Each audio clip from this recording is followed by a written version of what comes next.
Vous êtes toujours sur la radio nationale du Mali. Dans un instant, la première édition de Mali Actualité.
Vous écoutez la radio nationale du Mali, les 7h ici à Bamako, la même heure à Djidjeni.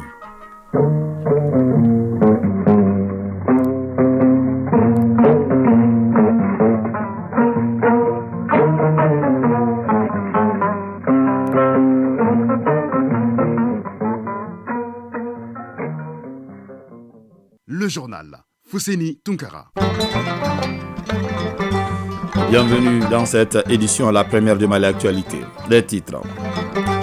Les cadres et responsables de la présidence de la République participent depuis hier à un atelier de haut niveau. Les raisons qui justifient la tenue de cette session ouverte hier donc sous la présidence et bien sûr du secrétaire général de la présidence au début de ce journal. C'est aujourd'hui que s'ouvre la 4e édition du Salon international de l'artisanat du Mali. Siama 4, c'est autour du thème l'artisanat africain, facteur de résilience, de paix, d'intégration de peuples et de croissance économique. C'est le Burkina Faso qui est le pays invité d'honneur. En fin de journal, la page sport, elle sera animée par Abdul Karim Kaba. Au menu du basketball, le premier joueur a passé la barre de 39 000 points dans la Ligue pro nord-américaine connue. Il s'agit de LeBron James, le joueur des Lakers de Los Angeles.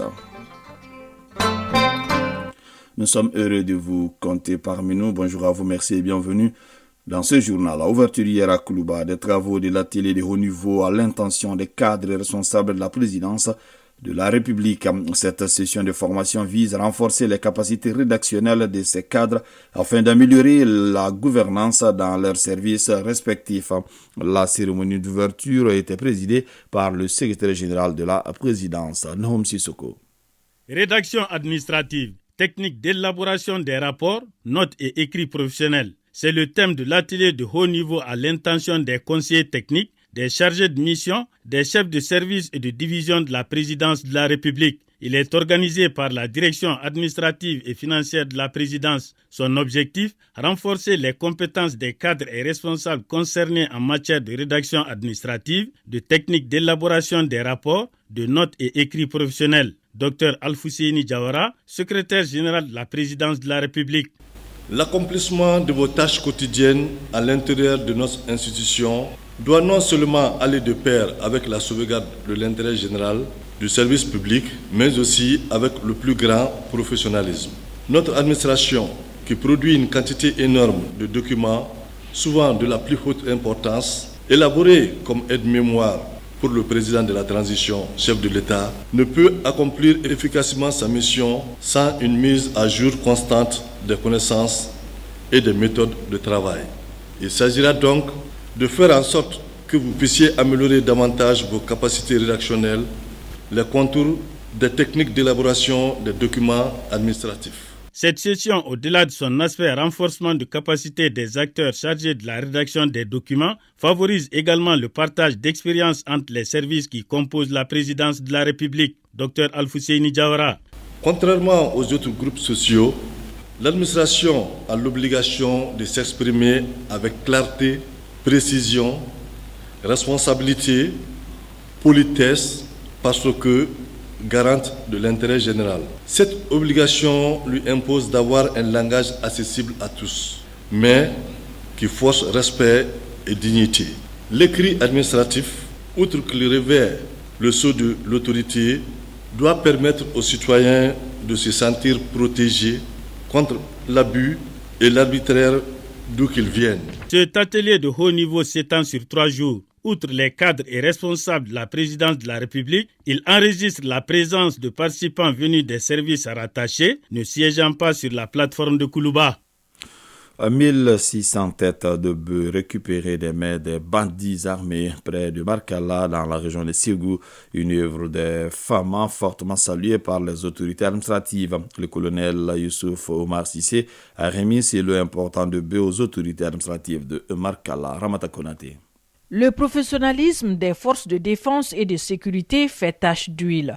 Les FAMA viennent de récupérer 1600 têtes de bœufs des mains des groupes armés terroristes dans la localité de Ladjiwere, près de Markala.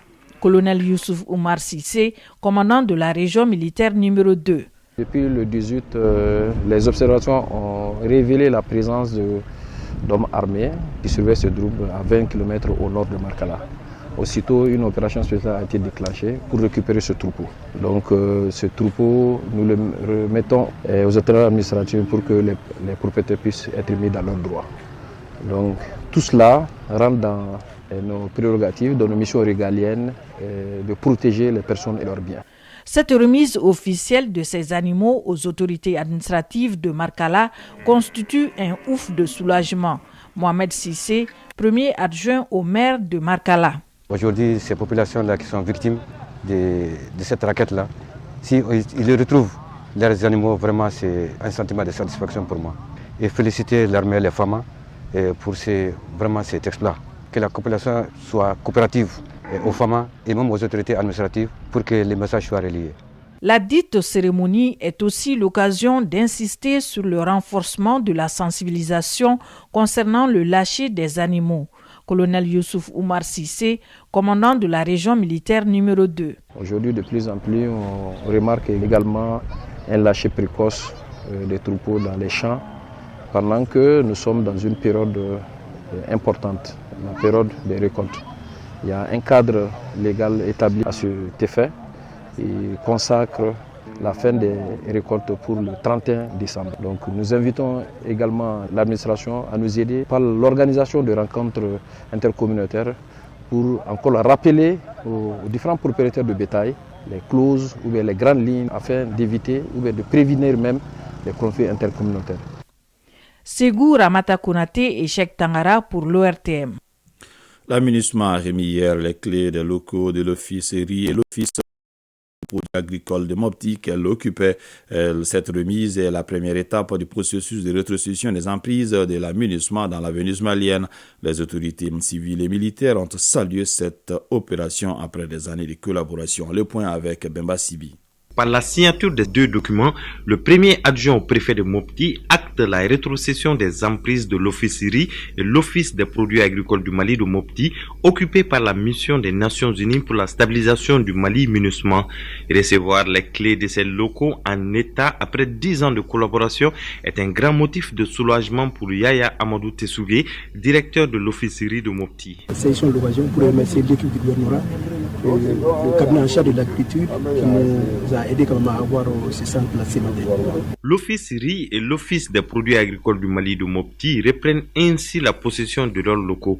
Pour les autorités militaires et civiles, cette opération est une phase importante dans le processus de rétrocession des emprises de l'aménagement dans la Venise malienne.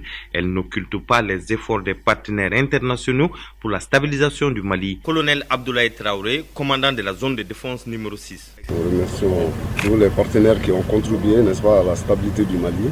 Maintenant, si aujourd'hui on parvient à avoir nos propres forces, c'est extrêmement intéressant, c'est extrêmement salutaire. Cheikh Sidiya Koulibaly, premier adjoint au préfet de Mopti. Sentiment de fierté et au nom des plus hautes autorités de la transition, au nom des autorités régionales et au nom de l'ensemble de la population de Mopti, nous remercions pour ces 10 années de collaboration. Et après 10 ans, la page de la MINUSMA se ferme peu à peu au Mali. La rétrocession de ces emprises est la première étape du processus à Mopti. La seconde étape va concerner le camp de la mission qui sera mise à la disposition des forces de défense et de sécurité maliennes dans les jours à venir. Mopti, Bemba Sibi, Suleiman Tepsougué pour l'OATM.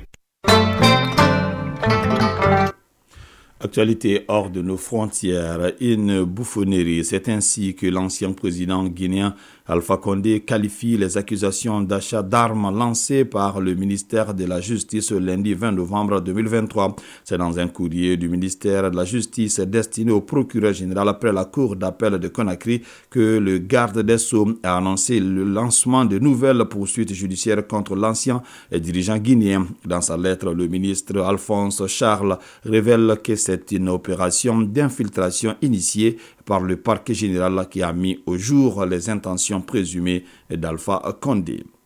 Les Congolais sont appelés à élire le 20 décembre leurs présidents, leurs députés provinciaux et nationaux et les conseillers communaux. Déjà, les candidats battent campagne et la société civile appelle à plus de transparence.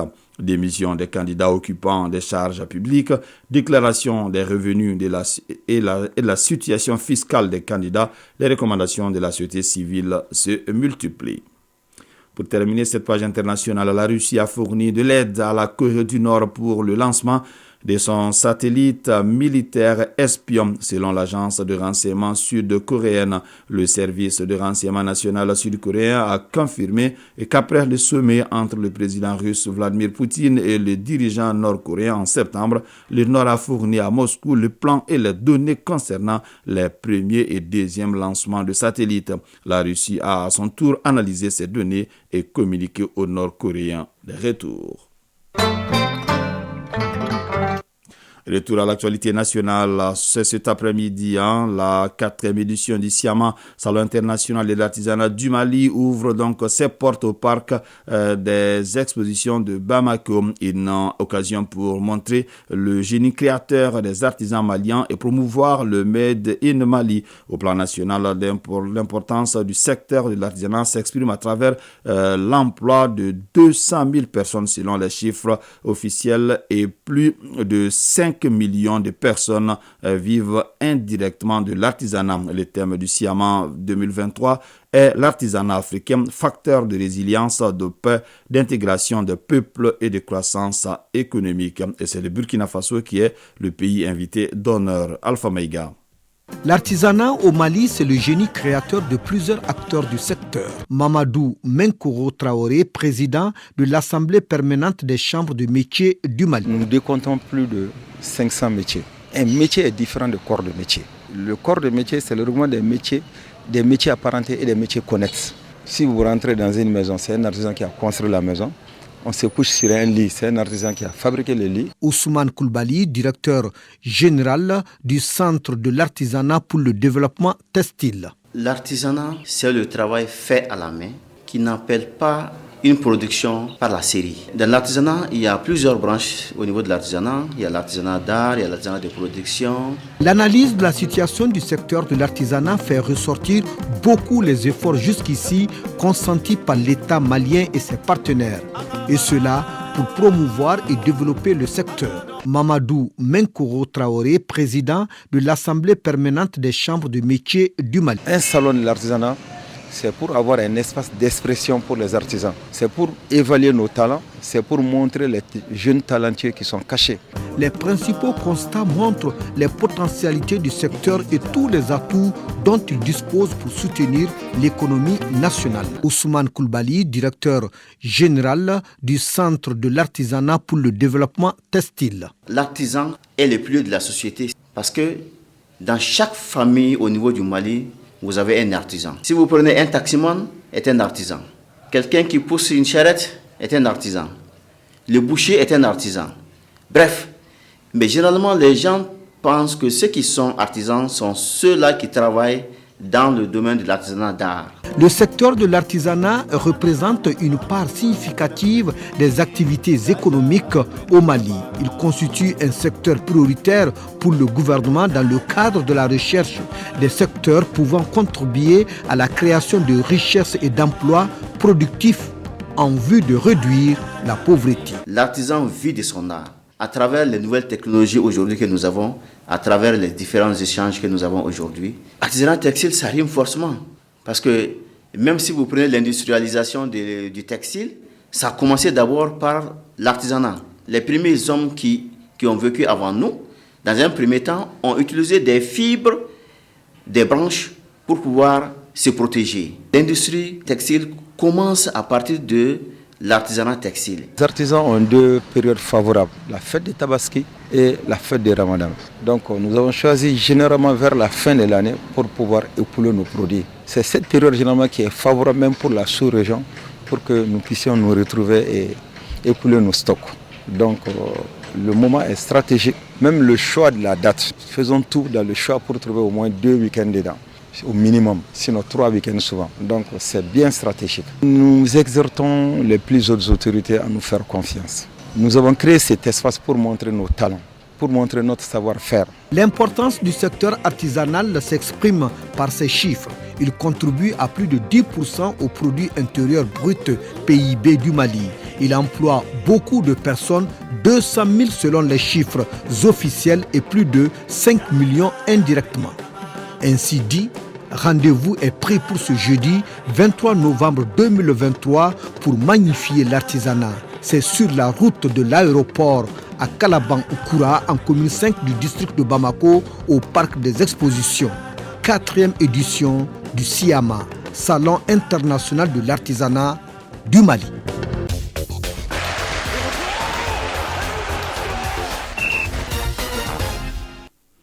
À présent, la page sport basketball aux États-Unis. LeBron James, le joueur des Lakers de Los Angeles, est devenu le premier joueur à passer la barre des 39 000 points dans la Ligue Pro nord-américaine. Sur le continent football, le secrétaire général de la CAF en visite en Côte d'Ivoire a fait le tour de quelques stades qui doivent abriter les rencontres de la CAN au mois de janvier prochain.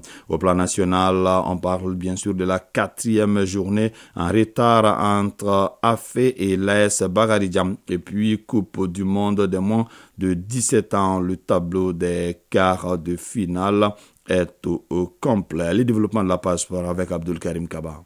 Commençons cette page de sport par le championnat national de Ligue 1. En match en retard de la 4e journée, Afrique Football Elite AFE était face à l'AS Bakaridjan de Baraouli hier. Victoire de Afrique Football Elite AFE 3-1 face à l'AS Bakaridjan de Baraouli. L'autre rencontre en retard entre le Stade malien de Bamako et le Djeliba Athletic Club se jouera ultérieurement. À l'issue de la 4e journée, l'AS Real de Bamako occupe provisoirement la tête du championnat avec 10 points plus 7, suivi du Stade malien de Bamako et du club olympique de Bamako. La 5e journée donne son coup d'envoi samedi avec 5 rencontres au programme. Sur le continent, la CAN Côte d'Ivoire 2023, c'est dans 51 jours. Et le secrétaire général de la CAF a saisi l'occasion pour visiter certaines installations ivoiriennes. Il a visité des secteurs clés tels que l'accueil, les médias, la radiodiffusion, la sûreté et la sécurité. Satisfait, le secrétaire général de la Confédération africaine de football a apprécié les installations du stade Alassane Ouattara d'une capacité de 60 000 places. Ce stade accueillera le match d'ouverture entre la Côte d'Ivoire et la Guinée-Bissau, ainsi que la finale. Coupe du monde des moins de 17 ans, Indonésie 2023, le tableau des quarts de finale est au complet. Ces quarts de finale démarrent d'ailleurs dès demain à partir de 8h30 par la rencontre Espagne-Allemagne. À midi, le Brésil affrontera l'Argentine.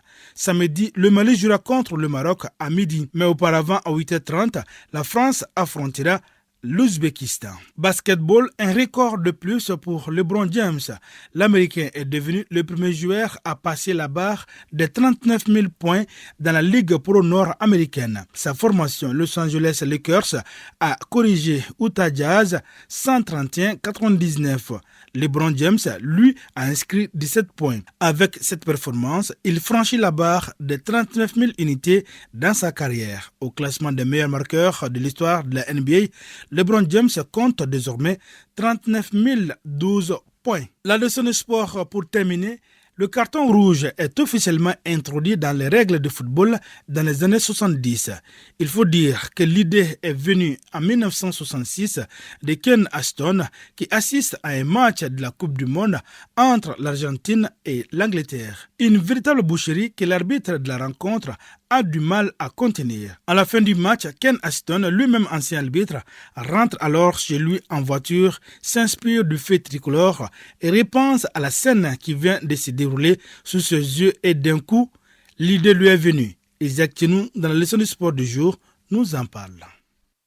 C'est un Anglais qui a inventé les cartons jaunes et rouges qui seront institués 4 ans plus tard à la Coupe du Monde en 1970. Un changement qui va révolutionner le sport à jamais. Le carton rouge est un carton de pénalité utilisé dans de nombreux sports. En football, un joueur se voit infliger un carton rouge en cas de grave infraction aux règles de jeu. C'est l'arbitre qui a l'autorité habilitée à donner le carton rouge. Ibrahim Aboubakar Aïdara, instituteur national des arbitres. Un arbitre a autorité pour infliger des sanctions disciplinaires, carton jaune ou rouge, à partir du moment où il pénètre sur le terrain pour l'inspection d'avant-match et jusqu'à ce qu'il le quitte après le coup de sifflet final. Qu'il soit sur le terrain ou en dehors du terrain, un joueur ou un officiel d'équipe qui commet une faute doit être sanctionné conformément à la nature de la faute. Le carton rouge est adressé à des acteurs bien précis dans une rencontre de football. Les joueurs remplaçants, les joueurs remplacés et les officiels d'équipe, c'est-à-dire les responsables d'équipe qui sont admis sur le banc de touche, peuvent se voir infliger un carton jaune ou un carton rouge. Le carton rouge est la sanction la plus sévère au cours d'une rencontre, nous dit notre instituteur national. Le carton rouge, c'est la sanction extrême. C'est pour dire que l'infraction commise est si grave que le fautif ne doit plus continuer le match. Alors il quitte le terrain et ses abords immédiats. L'arbitre sort le carton rouge dans des conditions précises. Ibrahim Aboubakar Aïdara. Un joueur remplaçant ou un joueur à remplacer qui commet l'une des fautes suivantes sera exclu, c'est-à-dire aura un carton rouge. Empêche l'équipe adverse de marquer un but ou annihile une occasion de but manifeste en commettant une faute de main. Bien sûr, excepté le gardien de but dans sa surface de réparation. Empêche de marquer un but ou annihile une occasion de but manifeste d'un adversaire se dirigeant vers le but, mais pas forcément directement en commettant une faute passible d'un coup franc, sauf précision apportée à la section suivante. Commet une faute grossière, crache sur ou bien vers quelqu'un, mord quelqu'un, commet un acte de brutalité, tient des propos ou fait des gestes blessants, injurieux et ou grossiers, reçoit un second avertissement au cours d'un même match, pénètre dans la salle de visionnage. Une exclusion peut également être prononcée lorsqu'un joueur reçoit un second carton jaune au cours du même match. Cela implique automatiquement un carton rouge. 7h passée de 21 minutes, c'est donc la fin de ce journal qui vous a été présenté par Foussini Tunkara. Mamadou Diallo a assuré la connexion technique. La mise en ligne est assurée par Cheikh Omar Traoré. Restez connectés tout à l'heure. Les avisés communiqués avec Moussa Koulibaly, mais avant la page météo avec Mahamadou Keita. Prenez bien soin de vous, que le bon Dieu nous protège.